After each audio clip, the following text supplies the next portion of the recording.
السلام علیکم ورحمۃ اللہ وبرکاتہ۔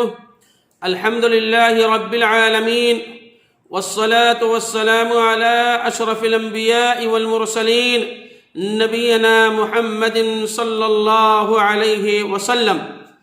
محترم سامعین و ناظرین اکرام اور اسلامی بھائیوں، آج انشاءاللہ ہم آپ کو بتلائیں گے کہ عبادات سے متعلق چند اہم معلومات۔ عبادات کے لیے چند اہم باتوں کو بالترتیب سے جاننا ہمارے لیے ضروری ہے۔ ہر مسلمان کو بالترتیب کے ذریعے سے اسے جاننا کیا ہے؟ ضروری ہے۔ سب سے پہلی چیز جو عبادات کے اندر آتی ہے وہ یہ ہے، عبادت کے لیے سب سے پہلے اللہ رب العالمین کی توفیق ہونی چاہیے۔ عبادات کے اندر اللہ رب العالمین کی توفیق ہونی چاہیے۔ اگر اللہ رب العالمین کی توفیق نہیں ہوگی تو وہ عبادت نہیں کر سکتا ہے۔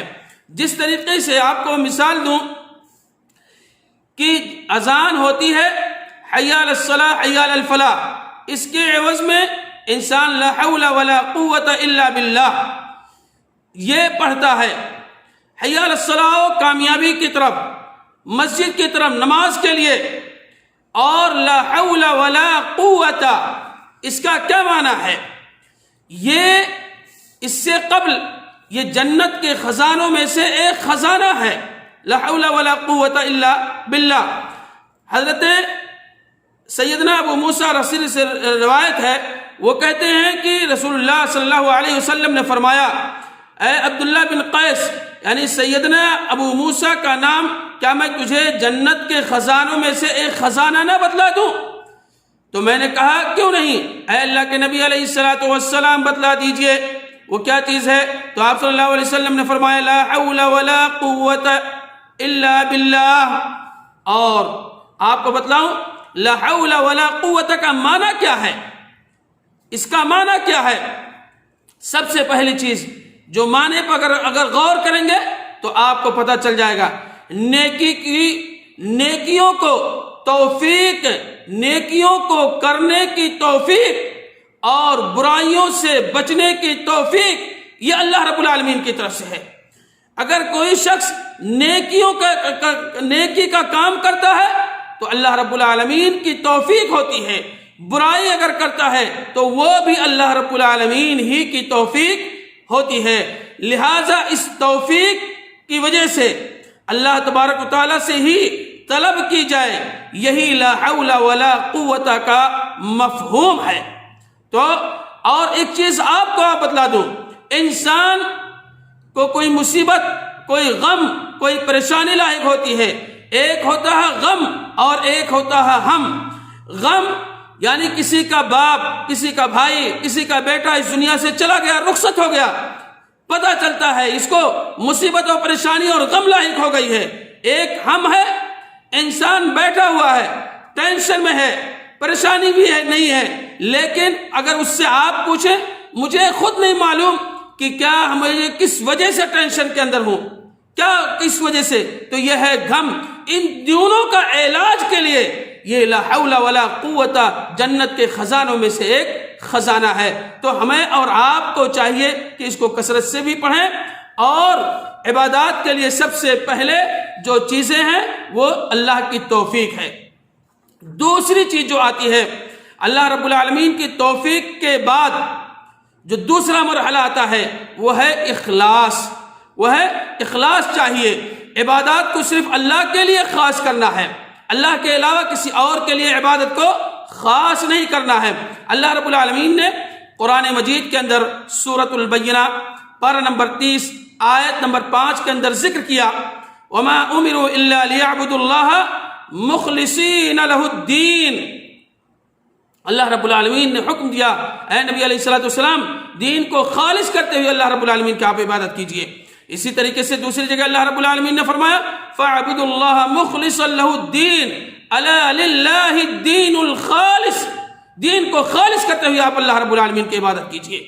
اور اس کے ساتھ ساتھ پہلا توفیق، دوسرا اخلاص، اور تیسری چیز ان ساری چیزوں کے ساتھ اگر توفیق بھی ہو گیا، اخلاص کے بعد عمل میں اگر اخلاص بھی پایا گیا اور اس کے ساتھ ساتھ متابعت النبی صلی اللہ علیہ وسلم یعنی سنت کے مطابق عبادت ہونی چاہیے۔ تیسرے نمبر پر جو چیزیں آتی ہیں یعنی اس عبادت میں جس کو بندہ انجام دینا چاہتا ہے، اس عبادت کو جو بندہ انجام دینا چاہتا ہے پوری کی پوری متابعت النبی صلی اللہ علیہ وسلم اس کے اندر پایا جانا ضروری ہے، یعنی سنت کے مطابق ہونی چاہیے۔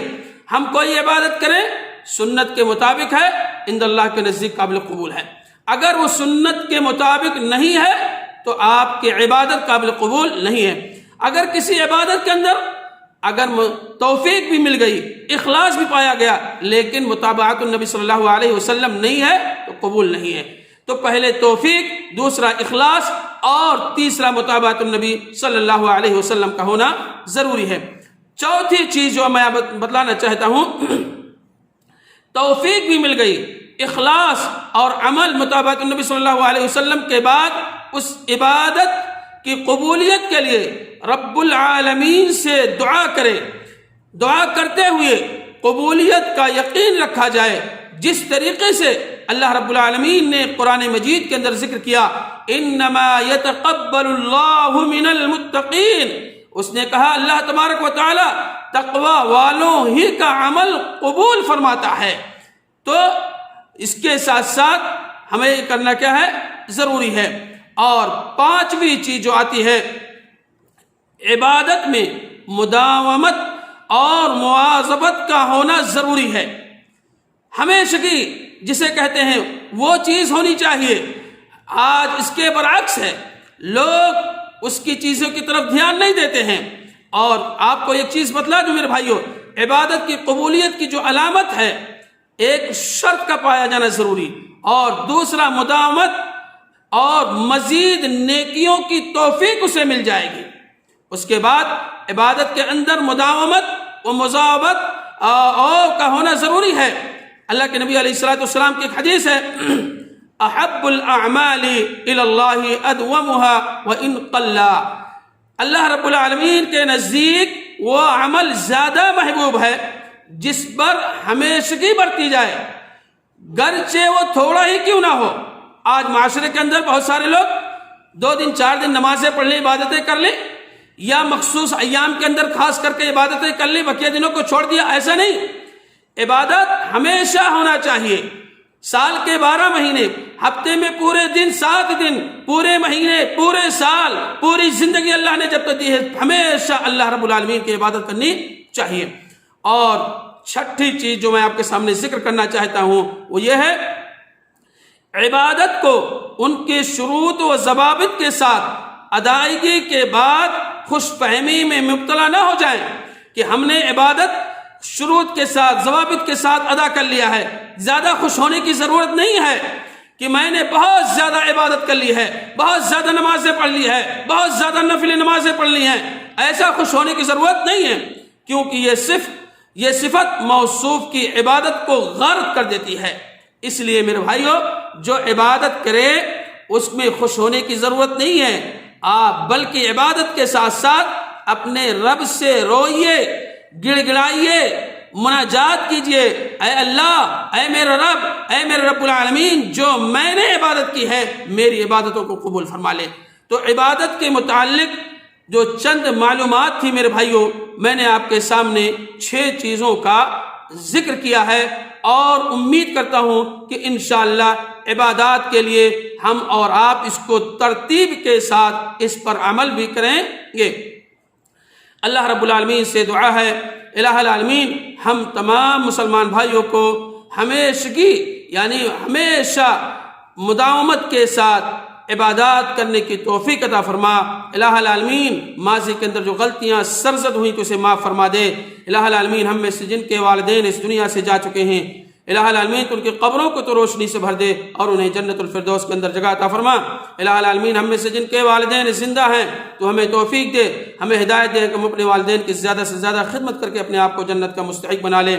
ربنا تقبل منا انک انت السمیع العلیم وتب علينا إنك أنت التواب الرحيم. السلام عليكم ورحمة الله وبركاته.